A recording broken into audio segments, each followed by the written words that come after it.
The K did not need weapons to terrify the galaxy. Their presence alone collapsed negotiations, emptied chambers, and silenced species that had once challenged stellar empires. They were ancient, precise, and devastatingly calm. Entire civilizations had vanished after a single audience with them, not through war, but through conclusions the K reached and executed without hesitation. When the K requested observation rights within Galactic Council space, every member species argued for refusal. When refusal proved statistically unwise, they argued over distance, protocol, and wording. No one argued about sending a human. Humans were new, untested, and expendable. Elias Renn understood this as he stood alone in the transit corridor leading to the observation chamber.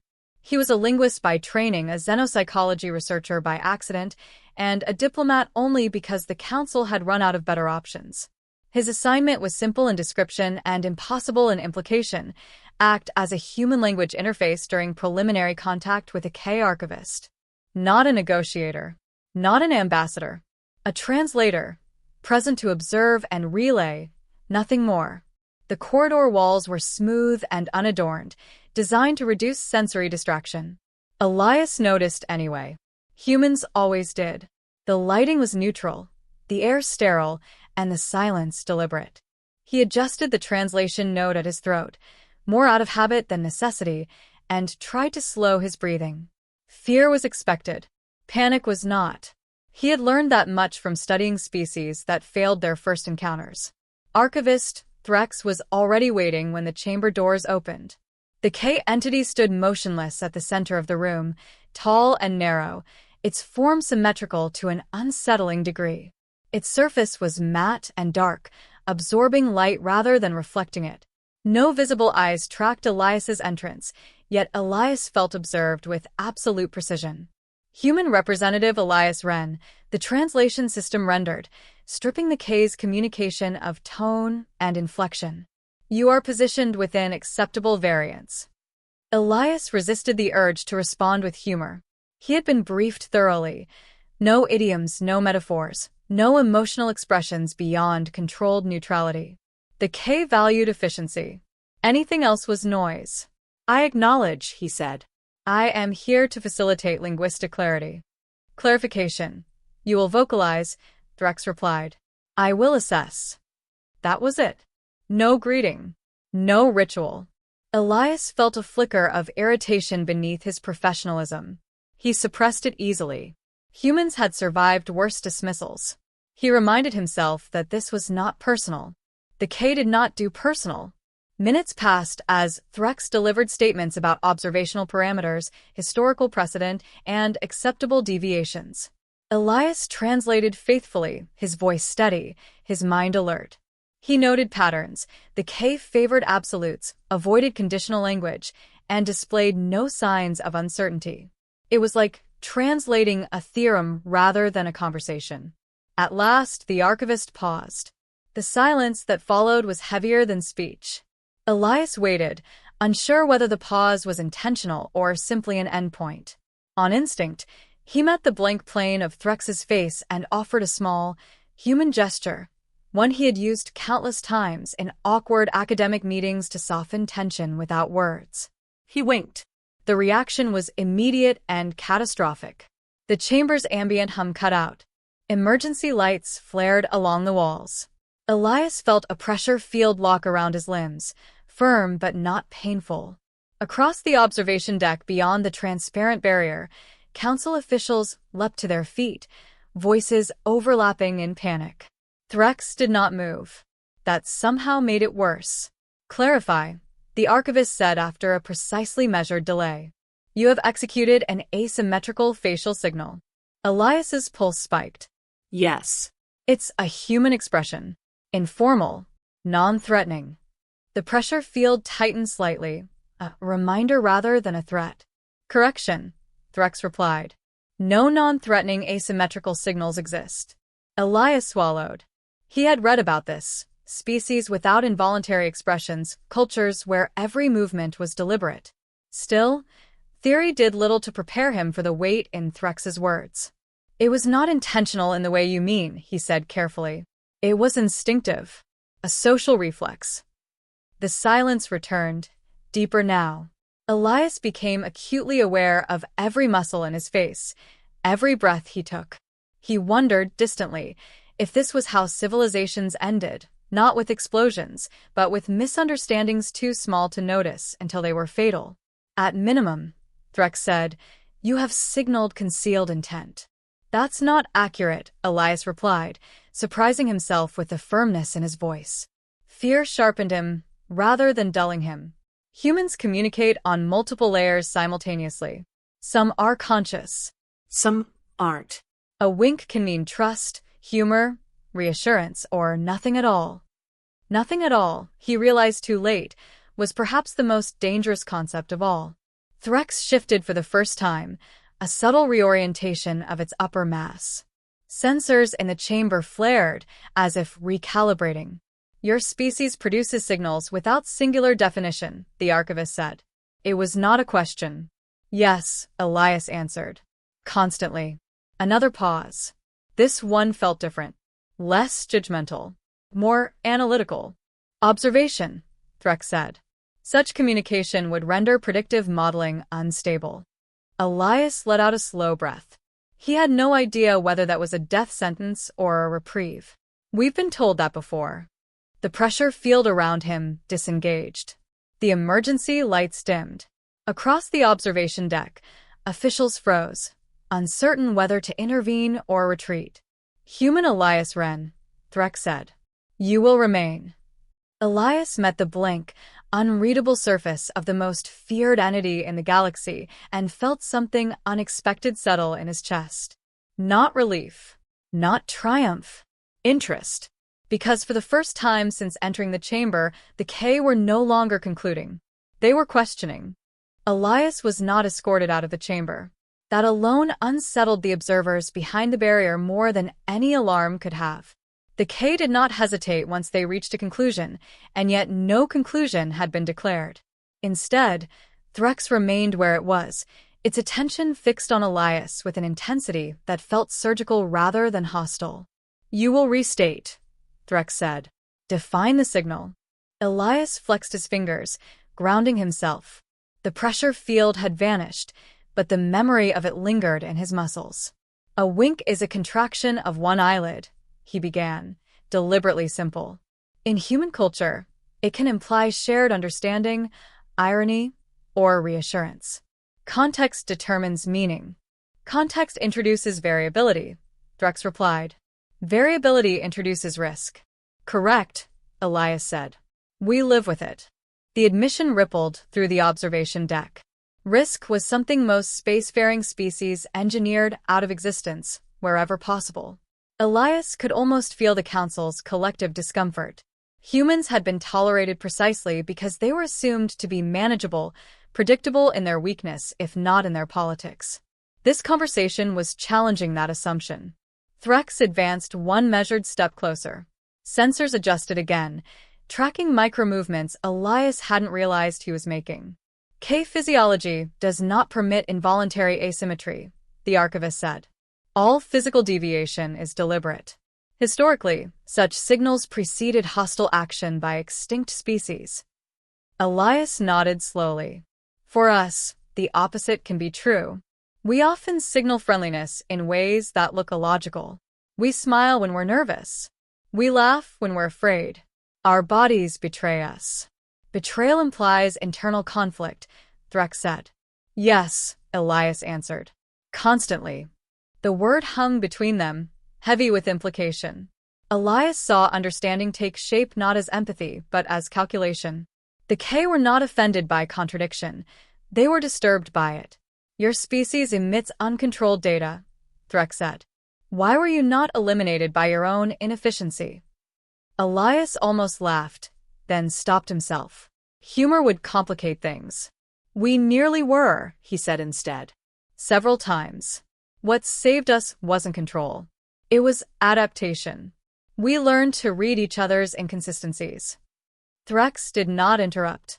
That, Elias realized, was new. Your translation systems failed to capture this, Threx said after a pause. They compress meaning into singular outcomes. They have to, Elias replied. Machines struggle with ambiguity. Humans live in it. A low-frequency vibration resonated through the chamber, too subtle to register as sound. Elias suspected it was the K equivalent of heightened processing. If your signal was not dominance, Threx said, what was its primary function? Elias considered the question carefully. To say, I'm not a threat and I recognize you as more than a problem to be solved. Across the barrier, several council members shifted uneasily. Recognition was a dangerous word in interspecies politics. It implied parity. Threx's form angled slightly, an adjustment Elias now recognized as attention rather than aggression. You assert intent without guarantee, the archivist said. That is irrational. It is, Elias agreed. It's also how trust starts. Trust lacks mathematical stability. So do we, Elias said. And yet we persist.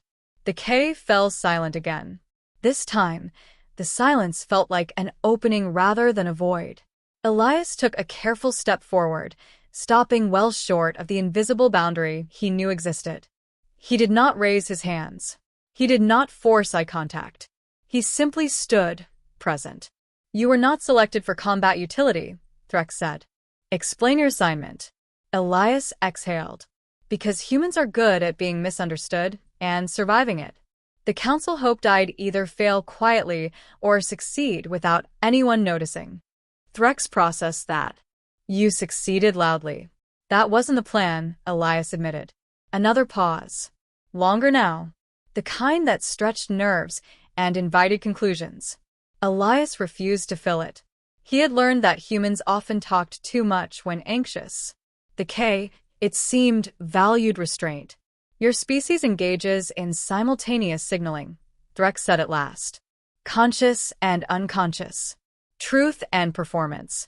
This complicates predictive annihilation. The phrase predictive annihilation should have terrified Elias. Instead, it grounded the stakes into something comprehensible. You can't be sure what we'll do, he said. No, Threx replied, and uncertainty correlates with unacceptable loss. A murmur swept the observation deck. For the K to admit potential loss, even abstractly, was unprecedented. Elias felt the weight of that admission settle on him. Humanity's greatest strength had never been weapons or numbers. It had been the refusal to be easily defined. You will continue, Threx said. You will translate not only language but behavior. Elias raised an eyebrow before he could stop himself, then froze. Threx did not react. Instead, it inclined its upper mass slightly, mimicking the motion with unsettling precision. Confirm, Threx said. This signal indicates inquiry. Elias felt a slow, incredulous smile tug at his mouth. Yes, he said. It does. The archivist held the position for a fraction of a second longer than necessary, then returned to perfect symmetry. Observation recorded, Threx said. Human communication contains vectors of influence beyond direct meaning. Elias met the gaze that wasn't a gaze and felt the axis of the room tilt, just slightly. The K were no longer evaluating humanity as a variable to be eliminated. They were evaluating whether humans were too complex to destroy without consequence. Time behaved differently after that. Not because the K altered it, but because Elias became aware of every interval between words, every silence weighted with intent. Sessions extended without formal notice, conversations unfolding in fragments rather than declarations. Threx no longer issued statements to be translated. It asked questions, precise and unervingly direct. Demonstrate contradiction, the archivist said during one such exchange. Elias leaned back slightly, careful not to breach any unseen boundary. I can tell you I'm calm while my pulse is elevated, he said. I can feel fear and still choose cooperation. Humans do this constantly. Conflict without paralysis, Threx observed. Exactly. The observation chamber had been cleared of most council representatives by then. Those who remained watched from a greater distance, uncertain whether proximity itself might become a provocation. Elias noticed. Humans always noticed when others withdrew. It was another language, one he did not need a translator to read. Your species survived internal predation, Threx said. Explain. Elias considered the phrasing. We evolved with ourselves as our greatest threat, he said. Different groups, different beliefs, same planet. We learned to negotiate with enemies who looked exactly like us. Suboptimal, Threx replied. Necessary, Elias countered. It forced us to develop restraint, deception, diplomacy, and sometimes mercy. Not because they were efficient, but because they worked often enough. Threx processed that in silence. Elias had come to recognize the pattern. Stillness meant analysis, not dismissal. You imply that inefficiency can be adaptive, the archivist said. It can, Elias said. Especially when the alternative is extinction. For the first time since their meetings began, Threx adjusted its posture in a way that was not purely symmetrical. It was subtle, almost imperceptible, but Elias caught it. A deviation. A choice. You described survival through uncertainty, Threx said. The K eliminated uncertainty. And what did that cost you? Elias asked before he could reconsider.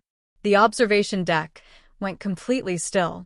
Even the ambient systems seemed to hold their breath. Elias felt the risk of his question settle into his bones. Humans asked questions that crossed lines. It was another inefficiency, another danger. Threx did not respond immediately. When it did, the reply was slower than any previous statement. The K have not encountered a species capable of sustained unpredictability without collapse, it said. This absence has simplified our expansion. Expansion into silence, Elias said quietly. The words were not accusatory. They were observational. Still, they landed with weight. Silence is stable, Threx replied. So is stagnation, Elias said. Until something changes. Another pause. Elias wondered if he had gone too far. Then Threx spoke again, and the tension in the room shifted, not breaking but bending. Describe humor, Threx said. Elias blinked. Humor?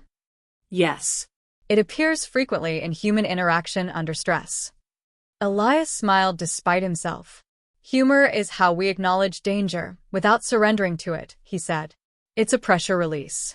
A reminder that we're more than the situation we're in. Does it alter outcomes? Threx asked. Not directly, Elias said. But it alters us. And that changes what we're capable of next. Threx's attention sharpened. You modify internal state to influence external survival. We do, Elias said.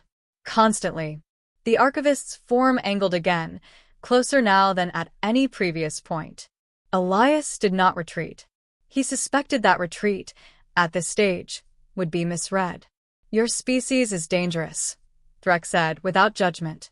Elias let out a slow breath. We know. Not because of armament, Threx continued, but because your responses cannot be conclusively forecast. You weaponize ambiguity. Elias frowned. We don't think of it that way. Intent is irrelevant, Threx said. Effect is measurable.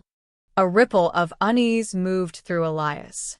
He had spent his career arguing that humans were not uniquely threatening, only uniquely adaptable. Hearing that adaptability framed as a weapon unsettled him more than any accusation of violence. Then why keep talking to us? Elias asked. Because annihilation requires certainty, Threx replied. And certainty is no longer achievable. The words struck deeper than Elias expected. Across the station, systems that had been built on the assumption of K inevitability recalibrated in quiet, unseen ways. For the first time in recorded galactic history, the K were hesitating. You're afraid, Elias said, not as an accusation, but as recognition. Threx did not deny it. Fear is a human term, it said. But the functional equivalent is present.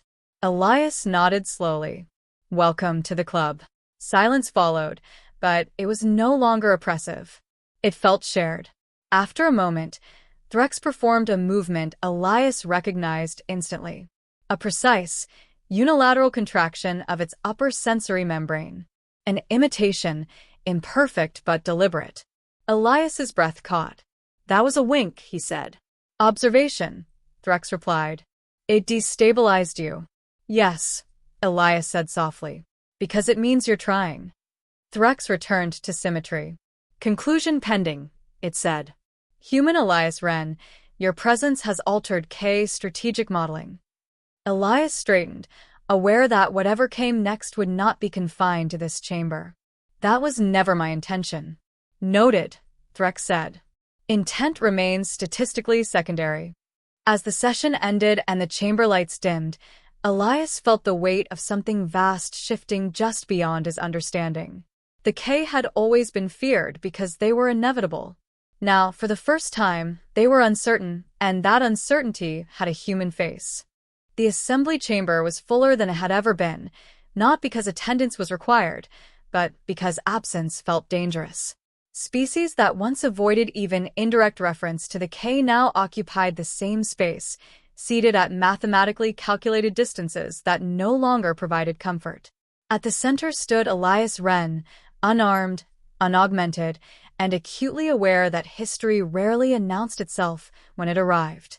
Threx hovered opposite him, perfectly still, its presence commanding silence without effort. This was no negotiation, at least not by galactic standards. It was a clarification. The K had requested a formal translation of human intent, not of language, but of meaning. Elias had been selected because he was already the variable that refused to resolve. You will define, Threx said, its voice carrying evenly through the chamber, the signal that initiated divergence. Elias nodded once. He did not look at the council. He looked at Threx. The wink, he said. You want to know what it meant? Correct. Elias took a breath, steadying himself. It didn't mean dominance. It didn't mean deception. It didn't mean a threat. A ripple moved through the chamber. Many had expected some grand revelation, a hidden human tactic that justified their fear. Elias offered them something far more unsettling. It meant recognition, he continued. It meant I saw you as a thinking being, not an equation. It meant I was willing to meet you without armor, even if that was foolish. Foolishness increases mortality, Threx said. Sometimes, Elias replied. Other times, it prevents it. Threx processed this in silence. The K had annihilated civilizations for less ambiguity than this sentence contained. Yet the silence stretched unbroken. You risked extinction on an undefined gesture, Threx said. Yes, Elias answered. We do that. Often.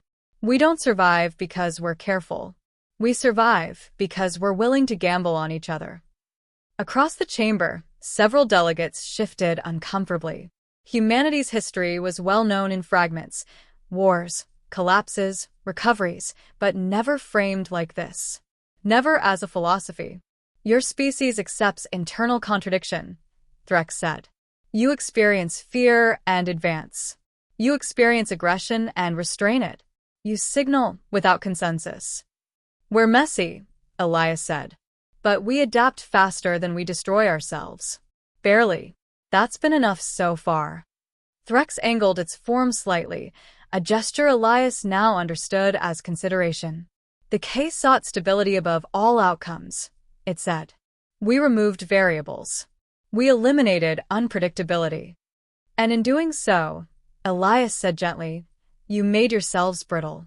The word hung in the air. Brittle things did not bend. They shattered. For the first time since Elias had met it, Threx did not respond immediately.